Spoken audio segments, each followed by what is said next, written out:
លាក់ខ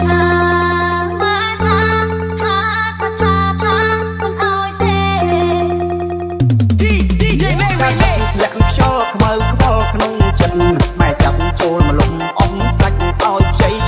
ទើបពេញវ័យក្រមុំអាយុ15ឲ្យខ្មៅមានប្តីកូនសេដ្ឋីមន្ត្រីធំបងប្អូនមានស្រាំនឹងទៅឥតសំតងថាមិនសមល្មមរូបខ្មៅស្រីមកអើយតាមបងប្អូនកុំតាមអ្នកម៉ែអីយើងអ្នកស្រែចប់មិនពុំត្របីអ្នកក្រុងមានលុយទុនដីយកពីអើដីមិនដូចបងរៀនស្រែចំការឬទឹកខែច្បារអ្នកសាដីគេឡើងនៅពីគូស្ប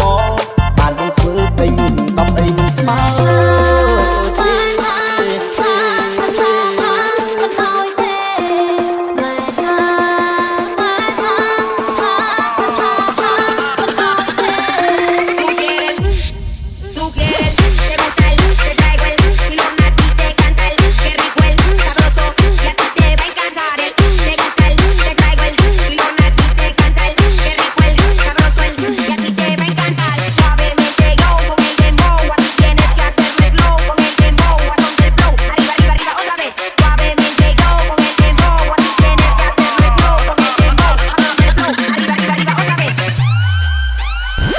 លាក់ខ្យល់ខ្មៅខ្វ